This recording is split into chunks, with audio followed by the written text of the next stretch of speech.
Hello, I'm Charles. People think I know what I'm talking about. I'm a lecturer at a small London college where I work around the subject of performance sportswear design in textiles, where so much talk is about sustainability. There are about 30 slides in this presentation. Most of them have pictures in. The presentation gets a lot more exciting after this very boring introduction. You don't need to make notes because you can always refer back to the slides. I usually start my presentations talking about something to do with mobile phones because we've all entered the paranoid generation. The question I've asked in the grey tones here will highlight the biggest takeaway that you have from this performance days presentation, which is we all hoard far too many things. If you look in your drawers, you will be embarrassed by the number of phones that you can find. Those who've heard me talk before will recognize some of the slides, but it's the first outing for this line of thought on the subject. An academic paper is being written at the moment for which I want to thank Dr. Beverley, Dr. Sumner, Dr. Conlon, and the potential Dr. Naismith for their guidance and advice on. I have tried to make this presentation more exciting than I really am by looking towards the Do lectures and especially Mark Shaler. The subject is greenwashing and how it comes into the textiles and apparel industry, and whether there's something about agriculture that we can learn to help manage the subject better in our own industry. As we know, textiles has a reputation for being the second worst polluting industry, which has only been confirmed since synthetics have become commonplace. The second slide looks towards the future. As is quite well known, we're expecting another 2 million more people on this planet in our lifetime. Most of them are predicted to be in Asia. If we start with now, we're mid-coronavirus outbreak, which has demonstrated to us all our natural instinct is to hoard. It's been applied to foodstuffs currently, but we have done it with clothing all the way through our life. We now have twice the amount of clothing that we had at the start of this millennium. If we go back to the last century, the items doubled once again from the previous period. This is why fast fashion needs to be compared to slow fashion. The most obvious thing in this picture is the amount of clothing that is dumped in landfill around the world every single second. I want to actually drag your attention to this 5-year-old slide to the bottom line, the really big number. It is now recognised that in the United Kingdom we have over 7.5 billion items of clothing, when we have a world whose population is 7.5 billion. This information was supplied by RAP, well worth paying greater attention to. They're the people behind the Sustainable Action Clothing Plan, better known as SCAP, or ECAP, the European Clothing Action Plan. The more you understand about me, the more you'll understand where I'm coming from. One of the mantras that I pay close attention to is that famed Vivienne Westwood saying, which is choose well, make it last, quality, not quantity. Everyone is buying too many clothes. What's on screen at the moment is the same but said a different way, and shows how we've all been burnt. If I'm going to talk design, I should also acknowledge Buckminster Fuller. His original lines of thought are inspirational to others. He was also the first person to come up with the geodesic tent. Working in a school of fashion, I come across a lot of trend forecasters. The only one I always pay attention to is Lie Edelcourt. Lie Edelcourt has already commented on the current outbreak with a simple expression: it teaches us to slow down and change our ways. Any talk that includes references to clear sustainability thinking should recognise the influence of Papanek, who came out with the original ideas in the 1970s, They are as applicable today as they were then. On to the main body of this presentation. I'd love to tell you that I am the genius who has first linked textiles and agriculture together in a comparable way. I'm not. Toyne and Arpan did it very well in their model, where they discussed them both being entry-level industries for developing economies that have allowed them to progress into trading nations. There is also the rate of inflation that comes into consideration. This is calculated, as I've written, from the contents of a typical shopping basket. Just under 1/4 of that shopping basket is food. 1/10 of the shopping basket is seen to be clothing. Clothing is now the third largest component of the shopping basket. And if I compare the shopping basket now to when I first grew up, 40 years ago, my first pair of trainers cost the same amount of money as they do now. With food, its relative value has sunk over the last 40 years, just like clothing. For those who are more switched on, you will know that there is a big MAC index that tracks the price over the decades. The top line of this slide, if you're going to take something away, highlights to me what the problem is focused in our industry. Buying clothing is now seen as a pastime. It's a pastime that picks you up almost like a Prozac effect. I could go back on Maslow's hierarchy of needs, 1924 Electric Western Light Bulb Company, but I would much rather look at Max Neef's work. Max Neef only died last year, and he talked about super satisfiers. I think it's far more relevant how we can have the comparison between fast fashion and fast food. A super satisfier is a product that ticks more than one box. As I've said about fast food, it's naughty but nice, but I think the expression could be applied to fast fashion at the same time. A slide about what matters in the decision-making process for someone coming to buy outdoor product that they're not familiar with. Essentially, their biggest consideration is how it looks. If two items are comparable on looks or how they make you look, then the price comes into it, or the deal. If both items can be equally compared between their looks and the price, then the function comes into it, where that function is the fit or the features or the claims about the materials. Only if these three categories are comparably equal, the aesthetics, the deal and the function, will other factors come into it, like the sustainability of the product. Lots of words on this slide. It's a heavy slide, but we're right in the middle of the presentation. Here I'm talking about the growth of agriculture and the way that mankind has progressed because of it. I want to take us back 175 years to the expansion of the early settlements within the United States. Places could not grow unless they could get the food in to feed the inhabitants. The bigger the city or the town grew, the harder it was to bring in the foodstuffs. With the introduction of the railroad and also refrigeration, although when refrigeration was first in existence, it was actually blocks of ice that had been brought down from Canada, places grew bigger. Villages became towns. Towns could be almost cities. This is the time of the first industrial revolution. It was also seen as the time of cotton. If you cross-reference to Levi jeans, you know what I'm talking about. The next phase was over 100 years later. So we're talking the 1950s, where we have quite advanced food supply chains. And we also have the development of synthetic textiles and synthetic colouring. The price of the colouring came down along with the increase in the reliability of the colouring.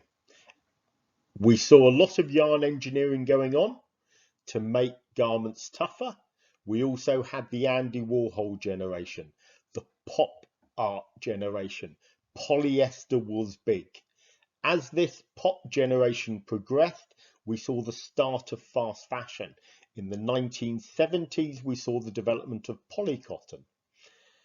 What happened with fast fashion was that you could see an item on something like Ready, Steady, Go, and you could buy it in a shop a week later. Production was localized to where you were, and it was fast. Now on to the third tier, where we're talking about mass production, and also production has relocated to the cheaper areas of the world, whether you want to talk textiles or whether you want to talk food. At this period, which is this millennium, we have seen the Bangladesh floods, which decimated the cotton crops. Because of the decimation that happened, polyester became the most popular textile in the world. Cotton is now in second place. Polycotton, by the way, is third. This has also coincided with the fourth industrial revolution, and I would actually say one of the big movers. We have seen cotton, we have seen polyester. Now the theme is pollution in the ocean. The top line once again takes the headline. Fashion is something which is known to go out of date. Although in the performance world, we talk about the durability of the clothing. There are three forms of durability: physical durability, which has improved greatly; the fit durability that you will know about if you've got growing children; and emotional durability, which is the most important of the three types. Emotional durability is essentially how long until I love something else. I've also put down the four categories that clothing now offers us a solution to. We have the utilitarian role, we have the biogenic role, we have the psychogenic role, and we have the hedonic role. And you'll see the progression has started with need and has gone on to desire at the end.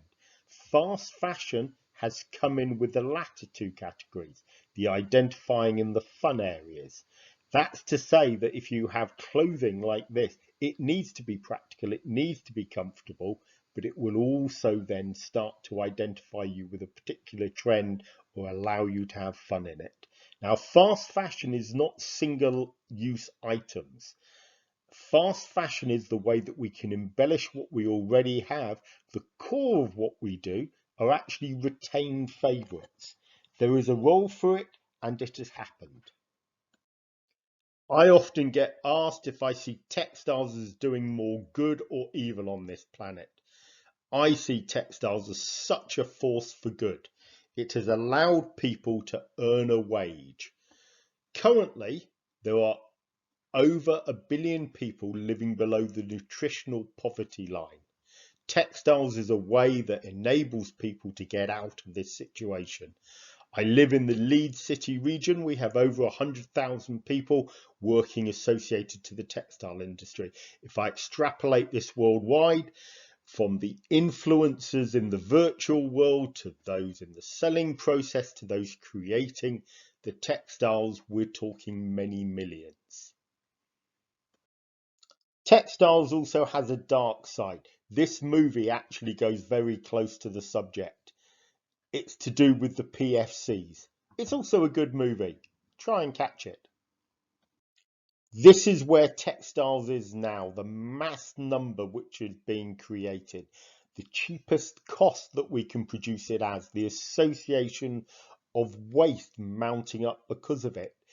As we all know, the biggest variable in the price of constructing a garment is the cost of the labour. China has almost outpriced itself, and we are seeing garment construction move back west, now into Near Asia, and the preparations are going on for it to happen in Africa.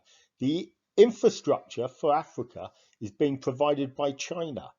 I would say China is now the world's most powerful nation, and possibly it has just won World War III without a single shot being fired. Once again, back to the dark side. This is on PFCs. It's a study from a Madrid mortuary about where the residues of the PFCs were found, what parts of the human body. We all know that we have moved away from long chain fluorocarbons, but if you look closely at the information, you will see as much retained PFC of short chain as you will as long chain. Generation Z, most encompassed by their Friday night drinks and takeaway attitude, where their round of drinks or their takeaway costs more than the top they're wearing. When fast fashion first started, it was what you got paid for a day's labour or several days' labour. Now it's what you earn within the hour. They are the Instagram generation. They do not want to be pictured wearing the same top again. They are very aware the whole world has become homogenized and they want to differentiate themselves. This is the most marketed to generation. They receive over 1,000 messages pushed to them a day. They have also developed the strongest sense of smelling the bull to take out what is being overtly promoted. They apply that to the sustainability claims at the same time. The main difference of Gen Z or Gen less to millennials is that they have an urgency to get on and solve the problem. They aren't here to appropriate blame, they want to solve it. Now that I have given you the serious body of information, I want to entertain you and start to work on thinking around your edges. This slide is here to remind me of the latest work coming out from wool. As we all know, the plastic in the ocean is pointing the finger firmly at the synthetics. The investigations into this have actually uncovered no wool residue. So from the textile laundry process, there is no wool coming out of the sewage plants. So the water filtration process that takes 2 weeks is seeing that keratin component biodegrade within it. It also brings us to the point that there's more type 1 cellulosic, which is cotton break-offs, in what's being pumped out of the sewage plants and into the ocean than there is synthetic. We should rename it from plastics in the ocean to pollution in the ocean. More evidence of textiles taking their role in society in a responsible way. We all use plastic packaging for the protection of our clothing. What Finisterre have developed is a type of plastic which decomposes in the water rapidly. Currently, it's like your tablet that you put in your dishwasher. The water will dissolve it when the water gets to a high temperature. That temperature, the more people who get on board with this product, the more money that's put into it, the better the research to bring the temperature down to below 50 degrees. It will be 40, then it will be 30, then it will be 20. Hence, we will be getting rid of a problem which we have been associated with. Well done, Finisterre. PrimaLoft are another company I would pay close attention to.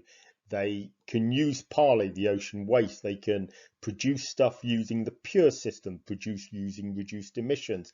But it's their bio I particularly want to highlight, which is a residue put on the polyester that means its decomposition is accelerated.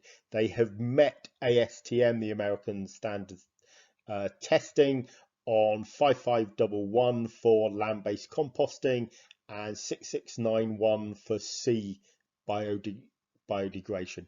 Great stuff going on. I know of other stuff they're playing with that you will be as excited as I am when you find out about it. The last one in this section is what we're seeing at HD Wool, which is one of the divisions of H. Dawson, the wool merchants. They are developing a new provenance system for wool. Wool is regarded as the original smart material. And what they are doing is not only looking after the welfare of the animals, but now they're looking at the regenerative agricultural point of view. That's when you put more back into the land than you take from it. Well done. To bring us back to the core of this presentation, the slide on the circular economy. The circular economy is about keeping a product functioning for as long as possible. It is a misnomer that people have applied to make it recyclable at end of life. We're trying to keep it away from ending its life. Your first option should be to revitalise it, which is normally just a technical launder. We should be repairing it. We should be reducing our consumption of it. Do you remember what we started off with when we mentioned hoarding? When we are no longer in love with it, we should reappropriate it to a different role. There are schemes like Gift Your Gear, Continuum by Outkit, and other such things. Finally, you should relegate it when it doesn't offer the protection that you need in the hills. You can wear it to the pub. Only then should you look at recycling the product. Every presentation in the textile industry that talks about sustainability always gives an example from Patagonia. They do genuinely good stuff. This highlights their worn wear program, which is repairing garments. Thank you. Back on theme, if you want to read one report that gets into what greenwashing is and how almost anything within the textile industry can be accused of being greenwashed, this is the one to read. Produced last year in the United Kingdom by the Parliament, the Environmental Audit Committee. It is a superb document. Read it if you can. So we come to the conclusion of the presentation. We know quite widely that the most sustainable item that you can have is what you already bought. What we do need to do is we need to change over the business model of our time. Ford cars have gone from their profit center being selling cars to now servicing cars. What we need to do is we need to make more money by selling less stuff. We need to become a service industry. That is the future. As to greenwashing, which was the original kickoff of this presentation, it's just differential marketing. And I actually quite like it. If there was no interest in green themes, there would not be the responsibility coming through. We need to embrace the greenwashing.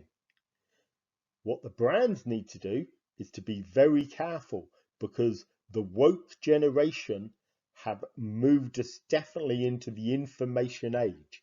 And if you're caught just washing as a form of promotion, the media will reveal all to everybody. For brands, we need to wake up at how we use it, but actually greenwashing is a good start. But it also links us back into the agriculture, because I went on about 2/3 through this presentation about the problem of pollution in the ocean. Pollution in the ocean is actually the textile microfilaments which enter the food chain. The problem is not the textiles themselves. They are not carcinogenic. It is the dodgy chemicals that stick to them that are already in the ocean. The top 5 dodgy chemicals start off with the PCBs, PFCs that we've talked about, the DDT, which is still being used in agriculture within Africa, even though we know the effect it had during the Vietnam era and why we won't let it near a human. We've got the pesticides and the herbicides that are widely used in cotton growing conditions. We need to get into the corporate social responsibility line of thought. Now that is the influence that sustainable production backs up. We do not need to lead on sustainable production. We need to lead on the clear thinking, of which sustainable production is one aspect of it. We need to stop pushing the excess down the line and wait for the consumers to pull what they want. I have gone on during this presentation about pollution in the ocean. I want to recognise the brilliant work which has been done by the Microfiber Consortium.